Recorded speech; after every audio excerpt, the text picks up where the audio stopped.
Hello viewers and welcome to the another episode of Career Counselors India जहां हम carriers के बारे में जानकारी लेते हैं। तो व्यूअर्स, आज की परिचर्चा का विषय है scientist as a career by choice, यानी कि जो बहुत से अर्ली एज में जो स्टूडेंट्स हैं वो अपने करियर एज साइंटिस्ट विजुलाइज कर लेते हैं, और जो स्टूडेंट्स जो अपने को एक्सप्लोर कर रहे हैं उनके लिए आज का विषय बहुत ही महत्वपूर्ण है। तो व्यूअर्स, आज हमारे साथ हैं डॉक्टर अर्चना सिंह, जो कि स्वयं एक प्रिंसिपल साइंटिस्ट हैं और हुनर की धनी इन पर्सनालिटी को के बारे में जितना कहो उतना कम है। इन्होंने ये अभी presently as a principal scientist AMPRI CSIR में कार्यरत हैं। इन्होंने ग्रेजुएशन जो है ऑस्ट्रेलिया से किया, देन उसके बाद में PG and post doc Germany से, और she is the recipient of Humboldt fellowship. Along with that, she also is the recipient of Inspire Fellowship. तो मैं डॉक्टर अर्चना आपका स्वागत करती हूँ इस फोरम में, और मैं आपसे चाहूंगी कि आप ही अपना थोड़ा सा इंट्रोडक्शन हमारे व्यूअर्स को दें। Doctor Archana, please. Thank you doctor Aparna. मैं करियर काउंसलर्स इंडिया को धन्यवाद देना चाहूंगी कि उन्होंने मुझे ये मौका दिया ताकि मैं आपके व्यूअर्स को ब्रीफ कर सकूं कि उन्होंने साइंटिस्ट करियर अगर चूज किया है या करना चाहते हैं तो वो क्या क्या कर सकते हैं। जैसा कि आपने मेरे बारे में इंट्रोड्यूस करवा ही दिया है, बट थोड़ा सा बोलूंगी कि मैंने MSc केमिस्ट्री में किया है विद इनऑर्गेनिक स्पेशलाइजेशन, और उसको करने के बाद मैंने नेट GRF क्वालिफाई किया। नेट एग्जाम क्वालिफाई करके फिर मैंने IIT कानपुर ज्वाइन किया, और फिर उसके बाद मैंने ऑस्ट्रेलिया मूव किया जहाँ से मैंने PhD की। इस दौरान मुझे बहुत सारी अपॉर्चुनिटी मिली कि मैं बहुत सारी जगह जाऊं, लाइक जापान गई मैं, और even I move to Korea to do some experiments, और मैक्स प्लांक यूनिवर्सिटी गई। फिर मैं PhD करके वापस इंडिया आई, और वापस यहाँ पे मैं जब से विभिन्न फेलोशिप में कार्यरत हूँ। और जैसा कि अभी बताया आपने, मैं CSIR एम्प्री में प्रधान वैज्ञानिक हूँ। मेरा स्पेशलाइजेशन केमिस्ट्री है। जी, बस इतना ही कहूंगी मैं। हाँ। Okay okay, thank you so much doctor Archana. आप कह रही हैं इसको इतना ही, लेकिन ये हम लोगों के लिए और हमारे व्यूअर्स के लिए बहुत ही मतलब वो है विषय है कि आपने इस उसमें हमारे आने के लिए एग्री करा, और scientist as a career student जो कि बहुत ज़्यादा इनोवेटिव भी होते हैं और उनको इस बारे में जानकारी देंगी, उसके लिए आपका बहुत ही हम आभार प्रकट करते हैं। ठीक है, तो मैं शेयर करती हूँ स्लाइड्स, डॉक्टर अर्चना। जी बिल्कुल। हाँ जी, आपसे पूछना चाहूंगी डॉक्टर अर्चना कि जब आप अपने उसमें स्कूलिंग कर रहे थे या 10th बोर्ड में जब आपने अपने एग्जाम दिया, उसके बाद आपको स्ट्रीम चूज करना था, तो क्या आपने शुरू से ही अपने बारे में सोच के रखा था कि आपको साइंटिस्ट बनना है? इसके बारे में आप थोड़ा सा हम लोगों को, हमारे व्यूअर्स को जानकारी देना चाहेंगे कि आपका क्या बैकग्राउंड है, आपने क्या अपने मन में सोचा था कि आप कुछ रिसर्च से रिलेटेड कुछ वर्क करेंगी अपने आगे की फ्यूचर में? ऑनेस्टली बोलूँ तो मैं 10th के बाद तो मुझे एकदम से डिसीजन नहीं था, लेकिन जब 10 आप हमारा जो क्यूरिकुलम है, इंडियन क्यूरिकुलम, उसमें आप कोई भी सब्जेक्ट डिटेल में 9th से पढ़ना चालू करते हैं, और 11th 12th में ज्यादा काफी बेटर अंडरस्टैंडिंग होने लगती है। तो मैंने ये जरूर 11th 12th में डिसाइड कर लिया था कि मेरा करियर केमिस्ट्री में होगा। और अगर सही बताऊं तो जो मैंने सोचा कि मैं रिसर्च में जाऊंगी, ये निर्णय मैंने 12वीं 12th के बाद लिया। तो जो साइंटिस्ट बनने की जो डिसीजन है, या फिर उसके बाद जो है मुझे करियर मोल्ड करना है, वो 12th के बाद से शुरू किया मैंने। लेकिन हाँ, मुझे ये जरूर पता था मुझे केमिस्ट्री में रहना है, तो मैंने ये ध्यान रखा कि मेरे 11th 12th में केमिस्ट्री एक मेजर सब्जेक्ट हो। सो हाँ जी। ओके, तो मैं स्लाइड्स को आगे बढ़ाती हूँ, और जी जी। आप थोड़ा सा हमारे व्यूअर्स को बताइए कि जो बच्चे जो स्टूडेंट्स साइंटिस्ट बनना चाहते हैं, तो क्या उनमें कोई एक इनेट स्किल्स होती है? क्या बचपन से ही उनके क्या कुछ इनहेरिट ट्रेट्स होते हैं जो कि हम वो लोग ऑब्जर्व करते हैं या पेरेंट्स ऑब्जर्व करते हैं और इस फील्ड में उनको आगे बढ़ने के लिए अग्रसर करते हैं? आप इसके बारे में हमको थोड़ा सा बताएं कि इनेट स्किल्स क्या हैं और कैसी होती हैं, कि जो हम अपने बच्चों में ऑब्जर्व कर सकें या पेरेंट्स अपने जी बच्चों में ऑब्जर्व कर सकें। डॉक्टर अर्चना? जी देख, हाँ हाँ बिल्कुल। जी देखिए, इनेट स्किल्स मतलब कि जो बचपन से ही हो। लेकिन मुझे ऐसा लगता है कि अगर आप में इनेट स्किल्स है तो आप डेफिनेटली साइंटिस्ट बन जाएंगे। मतलब रिसर्च की तरफ आपका रुझान होगा। But okay. अगर नहीं भी है तो ऐसा जरूरी नहीं है कि आप नहीं बन सकते हैं। आप ये स्किल्स हमेशा अपने आप में जनरेट कर सकते हैं, या आप अपने you can always bring these changes in your self. So मैं व्यूअर्स या बच्चे जो अगर देख रहे हैं, मैं उन्हें ये कहना चाहूंगी कि बाई चांस मैं जो बोल रही हूँ स्किल्स जो आपने नोटिफाई भी किया, अगर वो नहीं है तो वो ऐसा ना सोचे कि वो नहीं बन पाएंगे। ये हमेशा जनरेट किया जा सकता है अपने आप में। और अगर आप में बचपन से है तो ये तो भगवान, मतलब it's really good. So okay. जैसा आपने किया है यहाँ पर, दी ये स्किल्स बिल्कुल बिल्कुल जरूर, मतलब अगर आप बनना चाहते हैं तो आपको ये लाना होगा। तो जैसे मैं एक उदाहरण के तौर पे दूं, 11th 12th में हम बच्चों को केमिकल से इंट्रोड्यूस करवा देते हैं। तो कुछ केमिकल्स जैसे कॉपर के नीले हैं या निकल के हरे हैं। तो जी। जब बच्चा उन्हें, अगर साइंटिस्ट टेम्पर है उसमें, तो उसके दिमाग में पहला तो ऑब्जर्वेशन आएगा कि ओके। अरे मैं कॉपर से निकल में जा रहा हूँ तो कलर क्यों बदला है। उसके बाद अगर वो उसमें ये टेम्परामेंट है तो वो उसे सोचेगा, वो उसे एनालिसिस करेगा या इवेल्युएट करेगा कि ऐसा है तो क्यों है। ओके। फिर वो अपने लेवल पे समझने की कोशिश करेगा। फिर उसे वो इनफेयर, उसको रिजल्ट्स को एनालाइज करे, इनफेयर करेगा। और फिर उसके बाद वो चाहे सोचेगा कि मैं इसको कैसे इजी लैंग्वेज में समझाऊं या मॉडल बना के समझाऊं। तो अगर ये स्किल्स जो होती हैं बच्चों में, जो वाकई में रुझान जिनका रहता है, वो ऑलरेडी कई बच्चों में होती है। ओके। और कोई बच्चे कई बार सीख लेते हैं। सो ये मैं कहूंगी कि अगर दिमाग को वैज्ञानिकों के लेवल पे या नई खोज के प्रति करना है तो ये स्किल्स हो तो काफी अच्छा हो, या फिर आप इनकलकेट करें। हाँ, ओके। जी ओके। ओके। जी नेक्स्ट स्लाइड में हम जाते हैं कि जहाँ पे हम अपने को प्रोफेशनली भी ग्रो कर सकते हैं, जैसे कि प्रोफेशनल स्किल्स। अगर आप साइंटिस्ट आपके हैं, आप में इनेट स्किल्स हैं, तो अगर हम साइंटिस्ट की तरफ हमारा रुझान है, तो हम कौन से ऐसे प्रोफेशनल स्किल्स हैं जिसको हम और डेवलप कर सकते हैं अपने को ग्रो करने के लिए, अपने को इंक्लाइन करने के लिए कि हम टुवर्ड्स द, मतलब हमको साइंटिस्ट अगर बनना है तो आप जी थोड़ा-सा इसके बारे में हमको अपने व्यूज़ रखिए, जैसे कि कम्युनिकेशन मैं देख पा रही हूँ इसमें। तो ये सारी चीज़ें क्या हैं, हमारे व्यूअर्स को आप थोड़ा-सा डिस्क्राइब करेंगी तो बहुत ही अच्छा रहेगा। बहुत क्लैरिटी आ जाएगा व्यूअर्स को। जी जी। आ, बिल्कुल। जैसे कि अगर आपने कोई खोज की है तो आप में उस खोज को दूसरे समाज में या दूसरे व्यक्ति तक ले जाने की क्षमता होनी चाहिए। ओके। इसे हम कम्युनिकेशन कहेंगे। अगर एक व्यक्ति में ये कम्युनिकेशन स्किल नहीं है तो ओके। वो किसी की सहायता ले सकता है। लेकिन अगर वो कोई भी व्यक्ति अपने ज्ञान को या अपने अनुभव को बहुत अच्छे से शेयर कर सकता है तो राइटिंग स्किल, कम्युनिकेशन स्किल तो बहुत ही ज्यादा जरूरी है।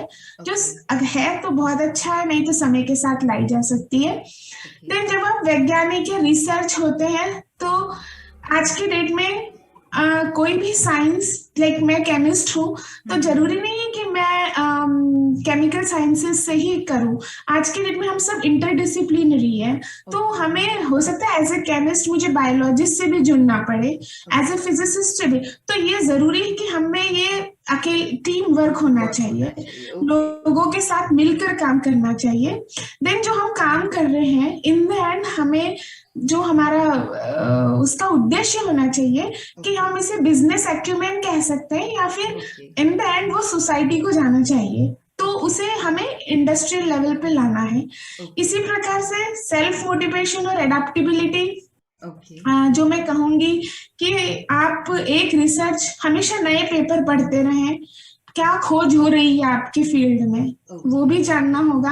आपके एरिया में तो खुद को हमेशा मोटिवेट करें, हमेशा रीडिंग हैबिट्स तो होनी ही चाहिए होनी ही आप में। चाहिए। रीडिंग हैबिट्स तो बहुत बिल्कुल। इम्पोर्टेंट हैं। बिल्कुल, आप जी जी सही कह रहे हैं डॉक्टर अर्चना कि एक तो सेल्फ मोटिवेशन हमें अपने से ही, अपने काम से ही लाना है, और उसमें हमें दूसरों का काम को भूलना नहीं है। उनके वर्क क्या चल बिल्कुल रहा है, बिल्कुल। क्या अपडेट करना है अपने को, वो ज़रूरी जी है। बिल्कुल, आप जी बहुत ही सही उसमें हमको, मतलब व्यूअर्स को बहुत ही अच्छी सलाह दे रही हैं। और आप थोड़ा-सा मुझे बताइए मैनेजमेंट स्किल्स और क्रिटिकल जी थिंकिंग क्या है? क्या प्रॉब्लम सॉल्विंग क्या होता है?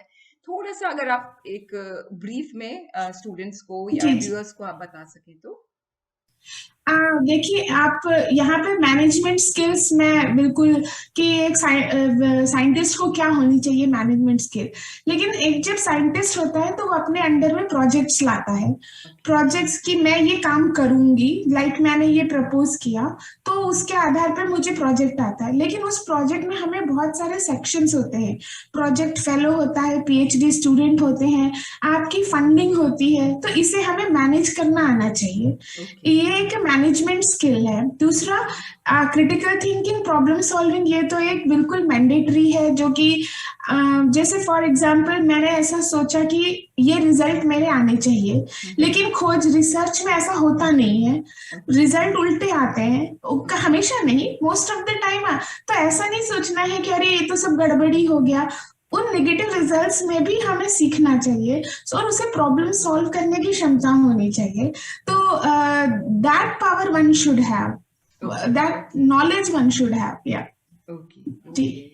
आप हम लोग अभी नेक्स्ट स्लाइड में चलते हैं मैम कि बिल्कुल। क्या अगर हमें बनना है साइंटिस्ट तो क्या फील्ड्स, क्या हमारा बेसिक हमारी स्ट्रीम होनी चाहिए और कैसे हम आगे अपने को एज अ साइंटिस्ट देख पाते हैं, तो इसमें हमें क्या फर्दर मतलब जैसे हमें अपना after 10th only we have to choose our stream, तो थोड़ा सा व्यूअर्स को बताएं कि कौन से हम सब्जेक्ट्स ले जी सकते जी। हैं। जी बिल्कुल। उदाहरण के लिए अगर आप मैं दो, एक तो हम साइंस बैकग्राउंड की बात कर सकते हैं कि जी। इंजीनियरिंग ब्रॉडली, जी। वैसे तो काफी चीजें हैं, लेकिन हम इसमें अगर दो ब्रॉडली जो मोस्ट कॉमन चीजें होती हैं, तो साइंस बैकग्राउंड के लिए या इंजीनियरिंग दोनों के लिए ही आपको या तो फिजिक्स केमिस्ट्री मैथ्स होना चाहिए या physics chemistry biology after 10th। Okay. तो ये चीज है। फिर उसके बाद आप कुछ बच्चे साइंस में बैचलर्स करते हैं जिसे जी। बीएससी हमें कहते हैं, जी। और कुछ बच्चे बीटेक करते हैं। या तो जो बैचलर ऑफ साइंस करते हैं उन्हें फिर मास्टर ऑफ साइंस उसी, फॉर स्ट्रीम एग्जांपल में। बैचलर ऑफ साइंस में सिर्फ 3 सब्जेक्ट होते हैं। ओके। आप जिस फील्ड में बनना चाहते हैं, फॉर एग्जांपल अगर आप फिजिक्स में बनना चाहते हैं साइंटिस्ट, तो आपको maths sorry MSc in physics करना होगा। ओके। और फिर एमएससी इन फिजिक्स करने के बाद आप साइंटिस्ट रिक्रूटमेंट के लिए एलिजिबल हैं इंजीनियरिंग में भी। ओके। लेकिन एक्चुअली ये स्टेप बेसिक स्टेप में कह सकती हूँ। ओके। और अगर आपके पास पीएचडी है that will add up here. Okay. Okay ma'am. Okay. जी ओके। तो स्टूडेंट्स, आप लोग व्यूअर्स देख ही रहे होंगे कि हमको डॉक्टर अर्चना ने बहुत सारी चीज़ें बताई हैं और उसको आप ध्यान में रखिए। अगर आप में थोड़े से भी इनेट स्किल्स हैं तो उसको डेवलप करके अपने को साइंटिस्ट के लिए प्रिपेयर करते जा सकते हैं आप लोग। नेक्स्ट स्लाइड हम लोग चलते हैं। Eligibility to become a scientist, तो इसमें क्या बेसिक क्वालिफिकेशंस हैं एंड फर्दर हम क्या उसमें कर सकते हैं जिससे कि हमारी जो सीट है वो पक्की हो जाए एज अ साइंटिस्ट। जी। देखिए हमारे यहाँ कुछ क्वालिफिकेशंस मैंने पहले जैसे बोला जी। कि बीएससी होना चाहिए और एमएससी होना चाहिए। फिर ओके। हमारे यहाँ कुछ इंस्टीट्यूट्स हैं जो कि वे गेट क्वालिफाइड स्टूडेंट को ही लेते हैं, ओके। भले ही वो साइंस के हों या इंजीनियरिंग के हैं। ओके। तो आपको ये गेट क्वालिफिकेशन जरूरी चाहिए। ओके। फिर कुछ ऐसे इंस्टीट्यूट्स हैं जहाँ पीएचडी मैंडेटरी है, okay. Science specifically science students के लिए। स्टूडेंट्स के तो लिए। ओके। वहां पे आपके लिए ये पहले आप साइंटिस्ट हो उससे पहले आपके पास पीएचडी डिग्री होनी चाहिए। कंपलसरी है। ओके। बिल्कुल ओके। बिल्कुल। हम जी लोग फर्दर या देखेंगे कि हमको कहीं अगर ऑर्गेनाइजेशन में एज अ साइंटिस्ट लेना है तो क्या हमें प्रिपेयर करना पड़ता है, कौन से एग्जाम्स के जी लिए जी या इंटरव्यूज के लिए, तो will see further I think doctor Archana. तो will go to the next slide, the career opportunities for scientist and organisations. कौन कौन से हमारे इंडिया में, हमारे भारत में कौन से ऐसे ऑर्गेनाइजेशंस हैं जहां मोस्ट ऑफ द जो रिक्रूटीज हैं वो साइंटिस्ट हैं, ऐसे कौन से ऑर्गेनाइजेशंस हाँ। हैं मैम? तो थोड़ा सा आप हम लोग को यहाँ पे डिस्क्राइब करें। जी, आपने ऑलमोस्ट सभी इंस्टीट्यूट्स का नाम लिख दिया है यहाँ पर। जी जी तो जी हमारी, हाँ हाँ जी, हमारे यहाँ जैसे कि जैसा आपने लिखा है DRDO, so defence research and development organisation. जी। तो यहाँ पर अगर मैं कहूँ तो दोनों की ही आवश्यकता होती है, जैसे कि साइंस बैकग्राउंड के लिए व टेक्नोलॉजी बैकग्राउंड के लिए। ओके तो ये हमेशा समय टू समय लोगों मतलब रिक्रूटमेंट होता है इनमें। ओके ओके उसी के तरह जैसे आप जाएंगे Bhabha atomic research centre. So okay जो भाभा एटॉमिक रिसर्च सेंटर है, इट्स बेसिकली मुझे लगता है सभी को ज्ञात होगा कि जी इट्स जी। न्यूक्लियर साइंस ये रिलेटेड। न्यूक्लियर साइंस से तो रिलेटेड है। इसमें फिजिक्स, न्यूक्लियर इंजीनियर्स, हालांकि ऐसा नहीं है उसमें केमिस्ट्री भी होता है, लेकिन इन लोगों ओके को जो है वो ज्यादा जरूरत होती है। ओके सिमिलरली हमें, जैसे मैं council of science and industrial research की मेंबर हूँ ओके या एम्प्लॉय हूँ। तो ओके हमारी पूरे भारत में 39 लैब्स हैं, और ओके हर लैब की अपना एक मैंडेट या एक इंटरेस्ट है। कुछ लैब ड्रग्स में काम कर रही हैं, कुछ लैब्स एग्रीकल्चर में काम कर रही हैं। तो ओके इसीलिए आप अगर इस बैकग्राउंड के हैं तो अलग अलग जगह इनको अप्लाई कर सकते हैं। इसी ओके प्रकार से TIFR है, IITs भी हैं, आईसर्स भी हैं, जहां ओके आप एज ए साइंटिस्ट रिक्रूट हो सकते हैं। जी। Okay okay okay. तो will go to the next slide ma'am. या किस किस किस स्ट्रीम्स में हम साइंटिस्ट की पोस्ट होती है या साइंटिस्ट होते हैं, इसके बारे में आप थोड़ा सा हमको रोशनी डालेंगी कि कौन कौन से स्ट्रीम्स हैं जहाँ पे हम scientist as a scientist work कर सकते हैं मैम। जी जी। देखिए, हर मेनी स्ट्रीम्स हैं साइंटिस्ट की, जैसा आपने लिखा है मेडिकल साइंटिस्ट। ओके, स्टूडेंट्स जो कि already they have the basic degrees, now how to enter into different organization, जो उनको क्या अपॉर्चुनिटीज मिल सकती हैं और कैसे मिल सकती हैं, इसके बारे में थोड़ा सा आप हमको जानकारी दीजिए कि जैसे अगर उनको DRDO में जाना है तो क्या करना पड़ेगा, अगर CSI लैब में उनको साइंटिस्ट के लिए अप्लाई करना है तो क्या प्रोसीजर है, क्या कैसे उनका सिलेक्शन होता है मैम। जी जी। जैसे DRDO में आपने लिखा है सेट एग्जाम, जिसका फुल फॉर्म है साइंटिस्ट एंट्रेंस टेस्ट। यस। तो इसमें क्या होता है कि आप सेट एग्जाम देके, और अगर आपने एग्जाम क्वालिफाई कर लिया है तो आपको रिक्रूटमेंट होता है। इसके लिए मैं ये कहना चाहूंगी, जैसे DRDO में जो सेट एग्जाम है जी उसमें आपको PhD होना कंपलसरी नहीं है। आपके पास अगर मास्टर्स है और गेट क्वालिफाइड है, आप डजेंट मैटर साइंस या इंजीनियरिंग, तो आप सेट एग्जाम के लिए एलिजिबल होते हैं। ओके बहुत सारी जगह DRDO हुआ, इवन बार्क का भी जो एग्जाम हुआ, बार्क जो भाभा एटॉमिक रिसर्च सेंटर है, जी उसमें भी उनका एग्जाम होता है, जिसे वो OCES कहते हैं। तो ओके इन दोनों की ही जो रिक्वायरमेंट है काफी क्लोज होती हैं। और इसमें क्या है, हमें कि MSc हो, और कई बार आपके मास्टर्स के परसेंटेज फिक्स कर दिए जाते हैं, जो कि ओके नॉर्मली 60% रखा जाता है। सो ओके अगर आपके पास ये है तो आप एग्जाम बैठिए, क्वालिफाई कीजिए, अगर और फिर आपका इंटरव्यू होता है, और उसके बाद आप जो है ले लिए जाते हैं। ओके अगर मैं CSIR की बात करूं, तो CSIR में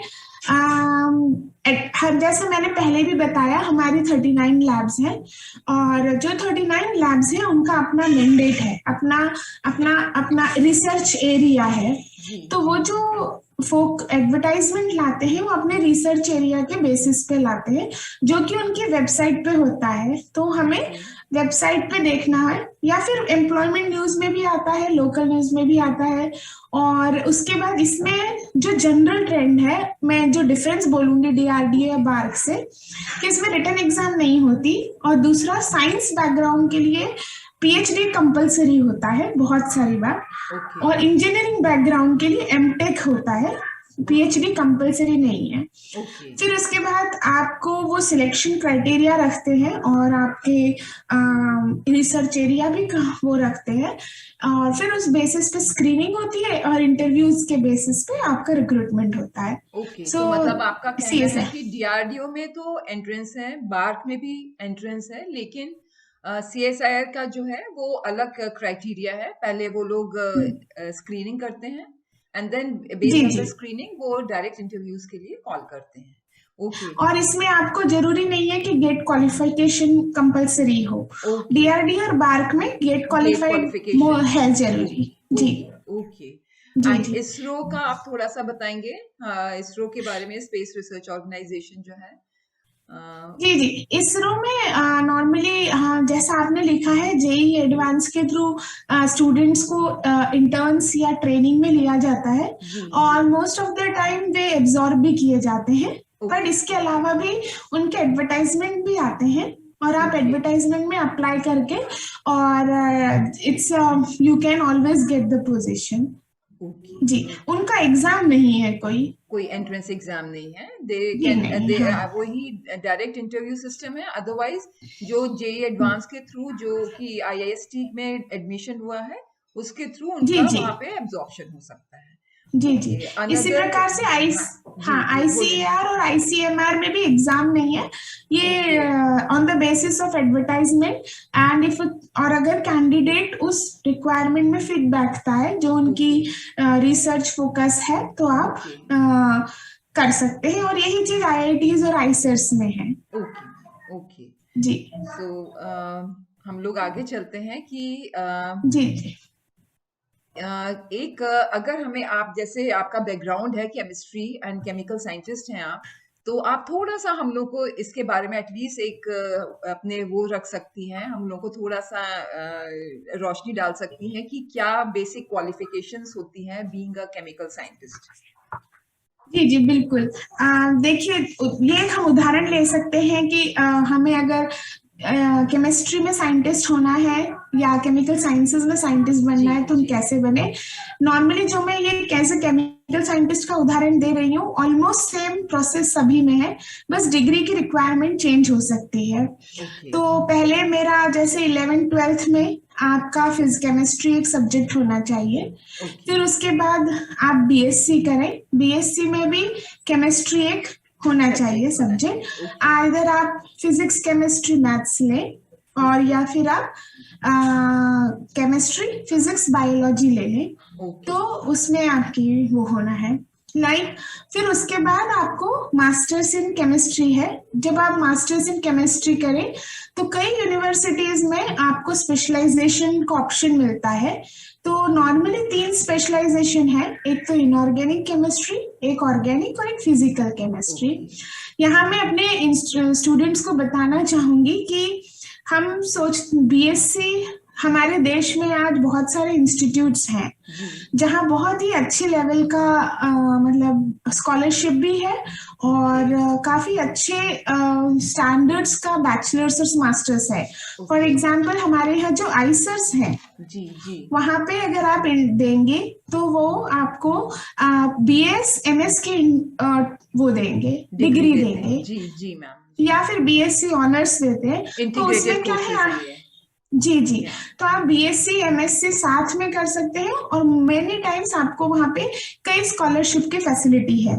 ओके फिर मान लीजिए कि बीएससी आपने अपने घर से या अपने आसपास के इंस्टीट्यूट से किया तो आपको हमेशा एक एग्जाम है जैम एग्जाम ओके जो कि बहुत सारे स्टूडेंट्स को पता नहीं होती है बेसिकली जो जी रूरल जी एरियाज से आए होते हैं। जी तो आप ये जैम एग्जाम अगर क्वालिफाई करते हैं तो आपके पास ऑप्शन है कि आप एमएससी आईआईटी से कर आईआईटी सकते से हैं। कर सकते हैं ओके मैम जी ओके बहुत ही आप जी अच्छी जानकारी दे रहे हैं और मुझे लगता है हमारे व्यूअर्स इसको जरूर ही इसका लाभ उठाएंगे बहुत ही आपने अच्छी जी जानकारी दी है बिकॉज हमारा तो कृषि प्रधान देश है मैडम तो मतलब बहुत सारे लोग जो हैं वो बहुत ही रूरल एरिया से ही बिलोंग करते हैं और स्टूडेंट्स को जी इस बात का नॉलेज नहीं होती है कि हमें क्या करना है कैसे हमें एंट्रेंस देना है इवन फॉर्म्स भरने में भी उनको परेशानी होती है लेकिन जी आजकल जी इसकी जागरूकता बहुत ज्यादा हो रही है और शायद आपका ये जो एपिसोड है करियर काउंसलर्स इंडिया का इसको हम वहां तक स्टूडेंट तक पहुंचाएंगे और उनको भी इसका लाभ लेना चाहिए ठीक है जी मैम जी ओके हम लोग चलते हैं हाँ नेक्स्ट स्लाइड में मैम जो हमारे यहाँ साइंस है जो हमारे साइंटिफिक वर्क होते हैं तो उसके बारे में आप बताइए क्या वो ऐसा एक जनरल व्यू है कि वो लैब तक ही सीमित रह जाते हैं और फिर मतलब फिर ऐसा रिसर्च पेपर पब्लिकेशंस हो जाते हैं या प्रोजेक्ट्स आ जाते हैं एंड देन दैट्स इट ऐसा एक जनरल व्यू था पहले शायद इसमें कोई चेंजेस आए हैं मैम, इस पे आप कुछ हमको रोशनी डालना चाहेंगे? जी बिल्कुल बिल्कुल। एक्चुअली मैं, ऐसा आपने कहा ये कि स्लाइड में लिखा है कि जब एक साइंटिस्ट आप बन गए तो आपके पास एक्चुअली कुछ फंडामेंटल साइंस होता है, और ओके फिर हमें उसका उद्देश्य होना चाहिए अप्लाइड साइंस तक ले जाने का। ओके और आज को मैं बताऊं ऑनेस्टली कि हमें बहुत सारी चीजें कई बार हमें ऐसे कई स्कीम्स हैं या कई जागरूकता है या प्रेशर भी बोल सकती हैं आप कि हमें ओके अपनी साइंस को अप्लाइड साइंस में लेके जाना ही है। ओके तो जैसे कि हम फंडामेंटल साइंस की बात करें तो उसमें, बट मैं ये कहूंगी कि ये दोनों चीजें कोरिलेटेड है। जब ओके तक आप फंडामेंटल साइंस नहीं करेंगे तब तक आप अप्लाइड में नहीं जा सकते। वाइड और स्पेक्ट्रम जो है अगर, वो हमें फंडामेंटल से जी ही आता है। हाँ जी जी, बिल्कुल आप प्लीज बिल्कुल, जी कंटिन्यू करिए मैम। हाँ। तो मैं बच्चों को ये बताना चाहूंगी कि फंडामेंटल साइंस और अप्लाइड साइंस में क्या अंतर है। फंडामेंटल साइंस आप जो कि बहुत ही बेसिक साइंस की खोज है, वो होता है जिसका आउटपुट हमें रिसर्च पेपर के फॉर्म में होता है। और वो रिसर्च पेपर में अगर आपने, जैसे आपने एक वर्ड यूज किया है इम्पैक्ट फैक्टर, जी तो ये बच्चों को शायद ना पता हो, तो हम अपना जो काम है, जो भी हम रिसर्च कर रहे हैं वो हम जी जर्नल्स में पब्लिश करते हैं। नाउ वो जर्नल्स को कितने लोग पढ़ते हैं, जी उस आधार पे उसका इम्पैक्ट फैक्टर होता है। ओके तो जितना ज्यादा इम्पैक्ट फैक्टर है इसका मतलब उतने ही ज्यादा लोग उसको पढ़ते हैं। जी और जी आपका पेपर अगर हाई इम्पैक्ट फैक्टर में है तो ये अच्छा माना जाता है कि आपकी खोज नहीं है। फिर ओके उसके बाद आपने एक वर्ड यूज किया साइटेशन इंडेक्स। जी तो जी मैम मान लीजिए आपने किसी ने एक पेपर लिखा, उसको और कितने लोगों ने पढ़ा और फिर अपने उसमें रेफर किया, तो इसको हम साइटेशन इंडेक्स कहते हैं। ये बताता है कि आपकी रिसर्च कितनी पॉपुलर है, पॉपुलर ऐसा। हुई है, मतलब आपने जी उन जी जिसने पढ़ा उसने उसको वहां पे रेफर किया, तो मतलब जी दैट जी। इंडिकेट्स कि मतलब इट इज अ मतलब फैक्टर ऑफ पॉपुलैरिटी। ओके या ओके, इट्स या उसने उससे नॉलेज गेन करके नॉलेज गेन अपने करके, उसने ओके किया। ओके जी ओके जी। अब ये फंडामेंटल साइंसेस के कुछ डिसाइडिंग पैरामीटर्स होते हैं।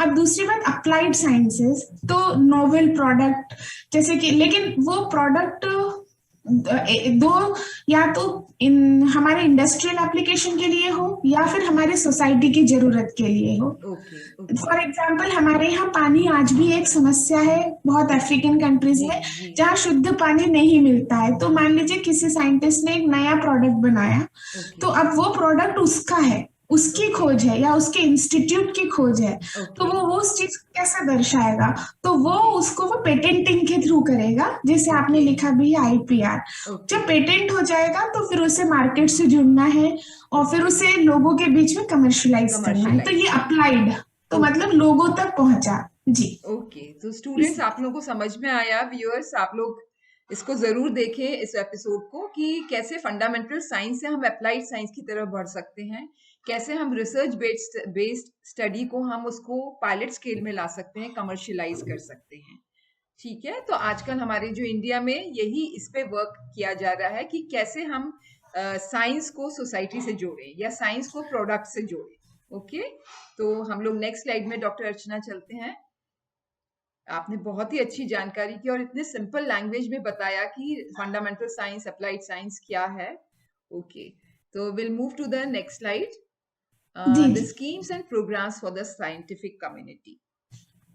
तो हम एक साइंटिफिक कल्चर को हमें अगर अपने भारत देश में इनकलकेट करना है, जो कि साइंस से जुड़ा भी नहीं है, या जो बच्चे जो अभी अपना स्कूलिंग कर रहे हैं, तो हमारे पास ऐसे क्या प्रोग्राम्स हैं क्या मैम कि जिससे हम ये बच्चों को जोड़ सकते हैं, या जो नॉन साइंटिफिक फील्ड का है उसको हम जोड़ सकते हैं मैम?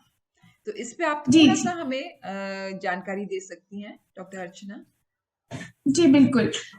हमारे यहाँ पिछले कुछ वर्षों से जो हमारे गवर्नमेंट है, उन्होंने ओके बहुत सारे स्कीम्स लॉन्च की है, जैसा आपने लिखा है okay different types of scheme.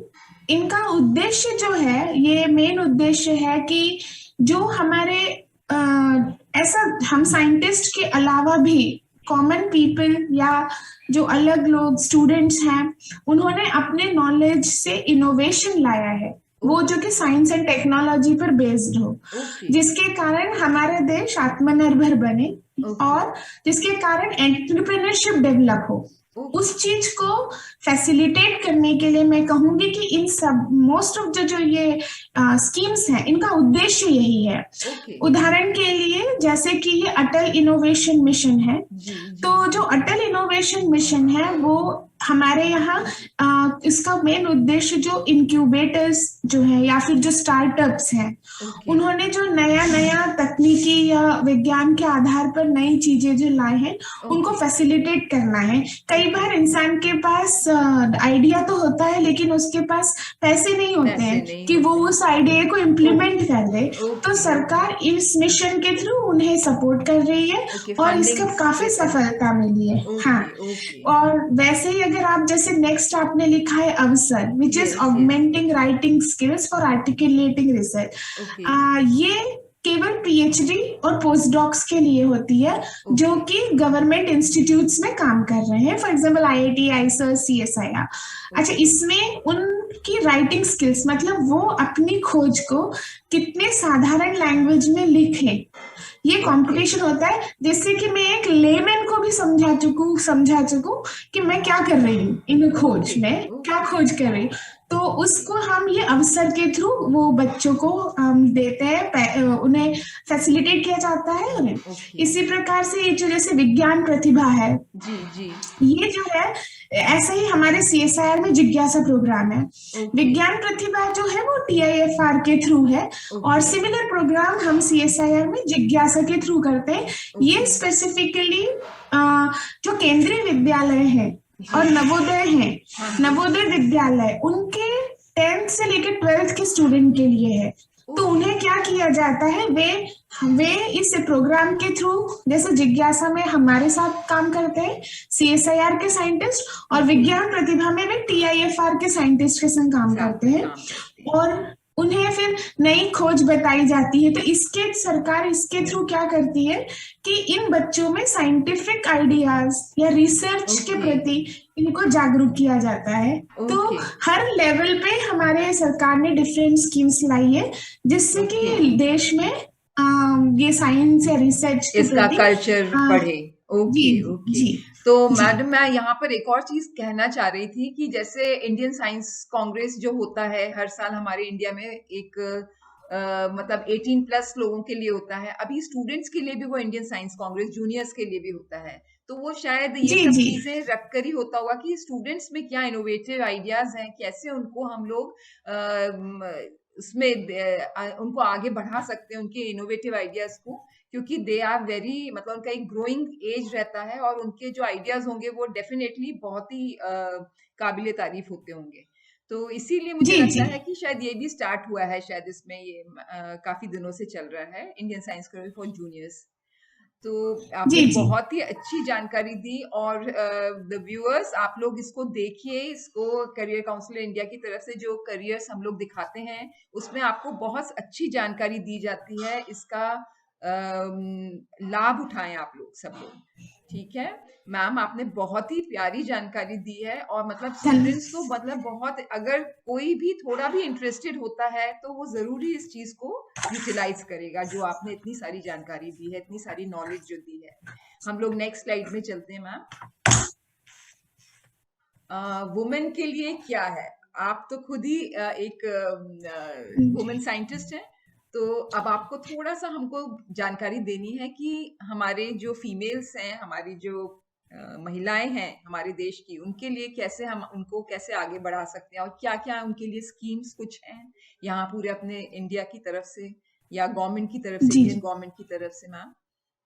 जी जी देखिए, इनका उद्देश्य जो है हमारी सरकार का जेंडर इक्विलिटी करने के लिए है। ओके तो कई बार ऐसा होता है कि हमारे देश के ही नहीं, ऑल ओवर द वर्ल्ड जो विमेन है वो because of the family responsibility, being a mother, being a wife, तो क्योंकि हो सकता है कभी कभी उनके हस्बैंड कहीं और काम करते हैं तो उन्हें प्रेशर होता है कि उनके साथ शिफ्ट हो, जी तो उस चीज में भी वो अपने आप को साइंटिफिक एक्टिविटीज में इन्वॉल्व करें।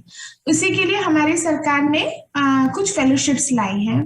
तो जैसे ये किरण प्रोग्राम आपको मैं कहूँ तो ये किरण आपने लिखा है जैसे knowledge involvement in research advancement through nurturing. तो इसका ये एक्चुअली मोबिलिटी स्कीम है। मोबिलिटी स्कीम मान लीजिए कि ये एक और बात बताना चाहूंगी कि ये जो फेलोशिप्स है नॉर्मली 27 से 57 इयर्स लेडीज के लिए है। ओके ओके जी हाँ, मतलब वो 57 इयर्स तक इसको अवेल कर सकती हैं।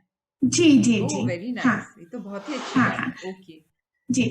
और जैसे ये दोनों के लिए है, किरण और DST विमेन प्रोग्राम दोनों के लिए है। ओके तो इसमें फॉर एग्जाम्पल एक लेडी है और because of the child care और because her family somewhere else, so और अगर वो अपने आप को इसमें रिसर्च में कंटिन्यू रखना चाहती है तो she can get this Kiran fellowship और वो ऑल ओवर इंडिया में कहीं भी उसको अवेल कर सकती है। मतलब अपने फैमिली के साथ। जहाँ से उसने अप्लाई किया वहीं उसको वर्क करना है। All over India she can work availing that certificate. नहीं, वो अप्लाई ही वहीं से करें जहां से उसको करना है। ओके ओके जी जी, ऐसा। देन DST साइंटिस्ट वुमेन, ये भी एक्चुअली ये टेम्परेरी पोजीशंस हैं, मैं बताऊं, किरण और DST, but it is good, very good opportunity for women to continue their research. In DST scientist women 3 प्रकार की फेलोशिप है, जैसे उन्होंने WOSA लिखा है, एक WOSB और WOSC। तो जो A स्कीम है वो साइंस के लिए है, इंजीनियरिंग के लिए। B जो है वो वुमेन है जो कि सोसाइटी काम करना चाहती हैं, तो ह्यूमैनिटी सोशल, यस यस। और जो WSC है वो IPR से रिलेटेड है, so that if you want to open your own business something like that, so you open. So ये जो चीजें हैं, if you want to continue, then there is also like women like us who have already got permanent position. तो हमारे लिए जैसे अभी science and engineering research board ने एक लास्ट ईयर स्कीम अनाउंस की है जिससे सुप्रा पावर ग्रांट है, which is specifically for the women, जो हम करें और फिर इसी प्रकार से एक इंडो US फेलोशिप है जो कि परमानेंट एम्प्लॉइज के लिए है, और हम US जाके वहां के जो ग्रुप के संग काम करें और अपने आप को फर्दर एडवांसमेंट लाएं या साइंस एंड टेक्नोलॉजी में। So these are few fellowship which are women centric और हम कर सकते। And that too for the permanent जो इनका पोजीशन है, they can avail that the Supra yeah power, the Supra power and the Indo US. Okay ma'am, okay, yes okay. yeah. चलिए मैं further next slide में जाती हूँ कि क्या फेलोशिप्स हैं हमारे भारत देश में जो कि साइंटिफिक एंड रिसर्चर्स को और ग्रो कर सकती हैं, या उनकी जो ग्रोथ है कहीं ना कहीं अगर वो इंडिया में रह के उनको लग रहा है कि वो उतना नहीं उनका वाइड स्पेक्ट्रम हो पा रहा है, तो ऐसी कोई फेलोशिप्स हैं कि जो they can go further and do their own research, उनका जो भी उनको इनोवेशंस हैं उनको वो कल्टीवेट कर सकते हो। जी जी जी, एक्चुअली ये फेलोशिप्स आपने मेंशन की हैं, काफी अच्छी फेलोशिप्स हैं। मैं बताना चाहूंगी यहाँ पे कि कई बार ऐसा होता है कि हम ये जो वैकेंसीज निकलती हैं साइंटिस्ट की, ये कई बार ये लंबा प्रोसेस भी होता है रिक्रूटमेंट का, because they are very responsible position, so it always take some time. Now कई बार हमारा MSc हो जाता है और PhD हो जाता है और ये पोजीशंस निकलने में कभी टाइम भी लग सकता है ऐसा। तो ये जो फेलोशिप्स हैं आप अवेल कर सकते हैं और अपने आप को, क्योंकि इसमें सैलरी भी दी जाती है और रिसर्च ग्रांट दिया जाता है। तो जी, जैसे रामानुजन फेलोशिप है, आप उसे अप्लाई करें। जो रामानुजन फेलोशिप है बट इसकी एक रिक्वायरमेंट है कि आप अगर कई बार हम PhD करने के बाद फॉरेन में चले जाते हैं या PhD करने के लिए फॉरेन चले जाते हैं, लेकिन अगर आप फॉरेन में हैं और अगर आपको भारत लौटना है फेलोशिप इसमें और आपके पास परमानेंट पोजीशन नहीं है, तो आप इसके लिए अप्लाई करें और आपको ये 5 साल के लिए मिलती है। ओके। आप इसमें इसकी सैलरी भी काफी अच्छी होती है, जो equivalent to assistant professor of IIT होती है 5 साल ओके। के लिए। और आपको रिसर्च ग्रांट भी दिया जाता है। और ओके। इन बिटवीन 5 साल में आप अप्लाई करते रहिए, अगर आपको मिल जाती है पोजीशन, जो कि अक्सर मिल ही जाती है, या फिर आप एब्जॉर्ब उसी इंस्टीट्यूट में कर लिए जाते हैं। ओके। ओके। ऐसे ही एक्स्ट्रा मुरल रिसर्च फंडिंग है, जो ओके। कि बेसिकली सोसाइटल बेनिफिट के लिए है। ओके। और इसी प्रकार ये जेसी बोस नेशनल है, आईवी बाय बीए बायोटेक्नोलॉजिस्ट अवार्ड है, जिसमें कि आप, अगर आपके पास परमानेंट पोजीशन नहीं है, तो आप कुछ दिनों के लिए अवेल कर सकते हैं। हालांकि ये ओके। काफी कॉम्पिटिटिव है और आपका आउटपुट बहुत अच्छा आना पड़ता आना है जी। चाहिए। ओके। ओके। जी जी। मतलब हाँ आपने जो प्रोजेक्ट बनाए हैं वो बहुत ही कॉम्पिटिटिव पॉइंट ऑफ व्यू से बनने जी चाहिए, जो कि आपका सिलेक्शन हो सके and they will call you for the presentation, and उसमें भी फिर जी आपका जी। फर्दर सिलेक्शन होना चाहिए। Okay ma'am. आपका पब्लिकेशन बैकग्राउंड भी स्ट्रांग बैकग्राउंड होना बहुत चाहिए। जी जी। जी जी वो तो एक बेसिक नीड है हमारे रिसर्च एरिया की या साइंटिस्ट एरिया की। जी जी। देन फेलोशिप्स अब्रॉड के बारे में, जैसे आपने तो अपना काफी कुछ समय जर्मनी में बिताया है, काफी कुछ समय ऑस्ट्रेलिया में बिताया है, तो थोड़ा सा आप हमको इसके बारे में जानकारी दीजिए हमारे व्यूअर्स को मैम। जी जी। देखिए, मैं यहाँ पे ये कहना चाहूंगी कि मोस्ट ऑफ जो फेलोशिप्स हैं बाहर की, वो जी। पीएचडी के बाद है, पोस्ट डॉक की। ओके। और ये ओके। बहुत ही अच्छी अपॉर्चुनिटी है, होती है आपके लिए। पीएचडी के लिए भी होती है, लेकिन ओके। उसके लिए आपको अलग तरीका होता है। जैसे कि अगर और ये हर कंट्री टू कंट्री वैरी होता है। वेरी करती है। ओके। जी जी। जी। लाइक अगर आपको यूके में जाना है, तो ये commonwealth is a common funding agency, जी। जी। विच आपको अप्लाई करना पड़ता है थ्रू प्रोफेसर्स के थ्रू, यूनिवर्सिटीज के थ्रू। जी। आप अप्लाई करें, अगर आपके प्रोफेसर को आपका सीवी अच्छा लगा, आप इनफली कॉम्पिटेंट है, अगर आपकी इंग्लिश अच्छी है, आई थिंक आपको आईएलटीएस क्लियर क्लियर करना करना पड़ता पड़ता है। है। जी। जी। जी जी। स्कोर कार्ड आपका होना चाहिए, तो आप वहाँ यूके में जाके पीएचडी कर सकते हैं फेलोशिप पर। ओके। इसके अलावा अगर पोस्ट डॉक है, तो यूके की सबसे जो famous, even world recognised fellowship है, वो है Newton fellowship. Okay. So you have to apply for Newton, and it's really a very good addition to your CV, okay. जो पीएचडी के बाद है। जी। सिमिलरली नॉर्थ अमेरिका में फुल ब्राइट प्रोग्राम है, और या फिर आप यूनिवर्सिटी में भी डायरेक्ट अप्लाई कर सकते हैं पीएचडी के लिए। ओके। उसके लिए आपको जीआरई देना पड़ता है। कई बार ऐसा है, मैं स्टूडेंट्स को बताना चाहूँ कि आप प्रोफेसर्स को भी डायरेक्ट कांटेक्ट कर सकते हैं। जी। तो जी। ये नॉर्थ अमेरिका के लिए ही नहीं, ये सारे देशों के लिए है। तो ओके। कई बार प्रोफेसर्स के पास अपनी फंडिंग होती है, और वो अपनी ओके। फंडिंग पे आपको बुला लेते हैं। अगर उन्हें आपका सीवी या इंटरव्यू हुआ, अगर आपको अच्छा लगा, तो वो आ सकते हैं। मतलब आप ये तो कहना चाह रहे हैं डॉक्टर अर्चना कि जरूरी नहीं है कि आपको कोई इसके लिए गवर्नमेंट को अप्रोच करना पड़े। आप सब हाँ, directly you can approach to the professors, अगर उनके पास कुछ एग्जैक्टली फंडिंग्स हैं या कुछ उनके पास उनके खुद के प्रोजेक्ट्स हैं, तो वो आपके वर्क को, आपके पब्लिकेशंस को, आपके प्रेजेंटेशंस को देख के आपको वो बुला सकते हैं। दिस इज जी, यू मीन टू बिल्कुल से। बिल्कुल। ओके। ओके। या okay. That's the same thing Europe में दाद फेलोशिप होती है, आप या फिर प्रोफेसर्स के थ्रू जा सकते हैं। ओके। और पोस्ट डॉक के लिए अगेन दाद है, और अलेक्जेंडर फॉन हम्बोल्ट फाउंडेशन, जो कि काफी प्रेस्टिजियस फेलोशिप है। जी। इसके जी। अलावा मैक्स प्लैंक जो इंस्टीट्यूट्स है, काफी जी। फेमस जी। है, जी। उनके फेलोज होते हैं। यूरोप में फ्रांस में एक मैरी क्यूरी फेलोशिप है, वो भी जी। काफी प्रेस्टिजियस है। ओके। सो हर ओके। देश अपना एक फेलोशिप नॉर्मली रखता है। ओके। और it's always good to go there, and they are good, it's really good addition to your C. Okay. जी। ओके। हालांकि अगेन ये बहुत कॉम्पिटिटिव है, बट ठीक है। ओके। ओके। तो जी इसके जी। थ्रू भी आप जा सकते हैं एशियन हाँ, कंट्रीज में। और इसके आप अलावा भी बहुत है, जैसे सीएसआईआर की सीएसआईआर आरए फेलोशिप होती जी। है। जी। जी। जी। जी जी। हम्म। ओके। तो हम लोग we are towards the end of the our today's, जो हमारा करियर एज साइंटिस्ट हम लोग देख रहे थे, सुन रहे थे व्यूअर्स। और जाते-जाते मैं डॉक्टर अर्चना से थोड़ा-सा ये जानकारी लेना चाहती हूँ। वैसे तो उन्होंने हमें बहुत सारी नॉलेज दी, मतलब वो तो बिल्कुल ऐसे लग रहा था जैसे वो शी इज़ अ ट्रेज़र, मतलब पूरा खजाना है वो नॉलेज का उनके पास में। तो आप जाते-जाते कुछ हमारे व्यूअर्स को मैसेज अगर कुछ कन्वे कर सकती हैं डॉक्टर अर्चना? जी, बिल्कुल। मैं जो लोग करियर में जाना चाहते हैं, उनके लिए मैं ये मैसेज जो स्कूल स्टूडेंट्स हैं, उन्हें ये देना चाहूँगी कि most of the students now way engineering और मेडिकल या फाइनेंशियल कोर्सेज की तरफ मूव कर रहे हैं। But ji. there is a very good opportunity in the science. So I think they should try to go into the science.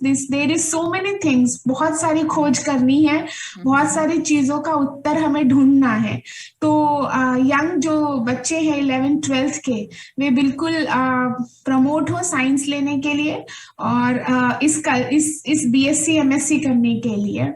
और इसके अलावा जो ऑलरेडी रिसर्च में है, जो पीएचडीज कर रहे हैं, मैं उन्हें कहूंगी कि उन्हें भले ही दे should do focused research. Means publication एक इम्पॉर्टेंट पैरामीटर है, लेकिन कई बार ऐसा होता है कि हमारे पब्लिकेशंस तो बहुत होते हैं, लेकिन हमें नॉलेज नहीं होती है। तो मैं ये कहूंगी उन लोगों से कि they should generate knowledge, they should try to get understanding. कोई भी, जैसे हमारे मटेरियल साइंटिस्ट में बहुत सारे टेक्निक्स वो यूज करते हैं, बट उन्हें टेक्निक्स के बारे में नहीं पता। They are always in rush to get publication. नहीं, ऐसा नहीं होना चाहिए। पब्लिकेशन हो लेकिन अंडरस्टैंडिंग भी हो। तो मेरी यही एक मैसेज है और मुझे विश्वास है कि हमारे देश में बहुत अच्छा फ्यूचर है साइंटिस्ट के लिए, and you all will go ahead at very high level. जी, thank you so much doctor Archana, आपने हमारे व्यूअर्स को इस परिचर्चा में भाग लेके बहुत सारा ज्ञान दिया है और हम सभी करियर काउंसलर्स इंडिया की तरफ से आपको बहुत सारा धन्यवाद।